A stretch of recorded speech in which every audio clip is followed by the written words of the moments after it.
बिस्मिल्लाहिर्रहमानिर्रहीम। एक दिन मेरा मोबाइल चलदा चलदा ना खराब हो गया। खराबी उन्होंने ये पै गई भी जदों मैं कंन नाल ला के ते सुना आवाज़ ते आवाज़ कुन्ना ते जिहड़ा अगला बंदा सी वो मैनू कही जावे भी यार तेरी आवाज़ नहीं आ रही। मकसद ये भी उनका स्पीकर भी खराब हो गया तो उनका मैक भी खराब हो गया। आवाज़ थोड़ी थोड़ी जावे ते थोड़ी थोड़ी कंन दे विच नीचे। परेशानी जदों हुई तो एक दिन मैं शहर गया तो मैं कोशिश की भी मैं मोबाइल जिहड़ा ने किसी अच्छे कारीगर नूं विखावां जिंदे नालों पता लगे मैनू भी मेरी आवाज़ जिहड़ी है क्यों घट गई है। एक कारीगर मैनू मिलिया, मैं उन्होंने अपना मोबाइल दिता तो उन्होंने कहा भी यह मोबाइल जरा भाई जी चैक करो।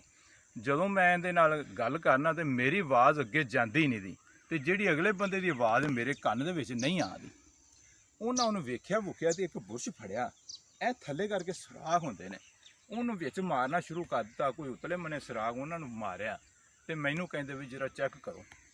मैं चैक किया, मैं क्या भाई जी पहले नालों कोई थोड़ी जी बेहतरी आ गई है लेकिन अजे अच्छी तरह जिहड़ा ना सही नहीं होया। उन्होंने एक सूई जी लई तो यह जिहड़े स्पीकर होंदे ना थले जिहड़ा मैक है साडा उहदे विच ना सूइयां मार मार के ऐसा वो कोई टैक्नीकल तरीके दे नाल सूई मारदा सी। वो असी नहीं सूई मार सकते, हो सकता भी अगों कोई खराबी पै जाए। कारीगर का सूई मारना जिहड़ा ते साडा मारना सूई जिहड़ा है जमीन आसमान का फर्क है। किते तुसीं आपे ही ना सूई मारनी शुरू कर दिया जे भी मैं आप ही जिहड़ा सही कर लवां। उन्हां सूई मार के विचों गर्द गुबार निकल आया तो उस तो बाद मैनू कहते भी लो भाजी जरा चैक करो। मैं उन्होंने चैक किया तो बहुत अच्छी आवाज़ जिहड़ी ना मेरे कन्न दे विच आई तो जिहड़ी मेरी आवाज़ सी ना वो दूसरी साइड ते बड़े अच्छे तरीके दे नाल जानी शुरू हो गई। मैं उसनूं कहा भी भाई जान ये की मसला सी। उन्हें कहा भी इहदे विच मिट्टी बड़ी फसी सी, जिहड़ा तुहाडा मैक सी उहदे सुराख बंद होए पए सी ते जिहड़ा तुहाडा स्पीकर सी उहदे भी सुराख बंद हो गए सी। मैं उन्होंने कहा भी मजीद जिहड़ा है इहदे विच बेहतरी लियाउण वास्ते मैनू की करना चाहिए भी उस तो बाद जिहड़ा खराब ना होवे, दोबारा मैनू परेशानी ना होवे। उसने कहा भी हिफाजत ही करनी चाहिए। मैं उन्होंने सवाल किया भी हिफाजत हर वक्त मोबाइल हत्थ दे विच ही रहिंदा या जेब दे विच रहिंदा है तो इनू बड़ा अच्छा कवर भी किया है। उन्होंने कहा भी जो तुसी जेब दे विच इस तरह मोबाइल डाल लेंदे जे तो फिर उसनूं कढ़दे जे मोबाइल नूं ते जिहड़ी जेब दे विच मिट्टी हुंदी कट्टा हुंदा है वो सारा सुराखां दे विच चला जांदा है। मैं क्या भी जेब दे विच मिट्टी कित्थों आ गई। उन्होंने मैनू कहा भी तुसीं अपनी जेब दे विच हत्थ मारो तो इहदियां जिहड़ियां नुकरां ने ते किनारे ने उन्हां दे विच जिहड़ा ना तुसीं उंगलां मार के वेखो तो उहदे विचों जिहड़ा ना मिट्टी निकले दी। मैं उन्होंने जेब दे विच हत्थ मारिया तो वेख्या तो बिल्कुल मिट्टी निकली। मैं उसनूं इस तरह जेब उल्टी की, उल्टी करके ना तो यह जिहड़ियां नुकरां ने इन्हां नूं इस तरह साफ किया।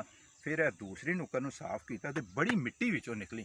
तुसीं भी ये ख्याल करिया करो भी जेब जिहड़ी ना अक्सर साफ करते रहा करो। जदों असीं अपना मोबाइल अपनी जेब दे विच पाने आ तो सराखां दे विच कट्टा उस वक्त ही दाखल होता है। असीं समझने भी जेब दे विच मोबाइल महफूज है लेकिन महफूज कोई नहीं होंदा। जिन्ना गर्द गुबार ते कट्टा जिहड़ा है जेब दे विच हुंदा है वो साडे मोबाइल दे स्पीकर दे सुराखां दे विच ते मैक दे सुराखां दे विच जम जांदा है। इस वास्ते यह जिहड़ा असीं कवर लैने बड़ा बड़ा कीमती 5000 का जी कवर ले लिया, 500 का कवर ले लिया, यह जी 400 का कवर ले लिया, 1000 रुपए का कवर ले लिया, वो साडे जिहड़े मोबाइल के सुराख ने उन्हों की हिफाजत नहीं करता।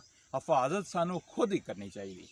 अगर मेरी वीडियो अच्छी लगी है, मेरी गलबात अच्छी लगी है तो इनू अगे लाजमी शेयर कर देना तो अपने जिहड़े अच्छा जिहा कमेंट करके तो वीडियो नू लाइक लाजमी कर देना। अस्सलाम वालेकुम वरहमतुल्लाहि वबरकातुहू।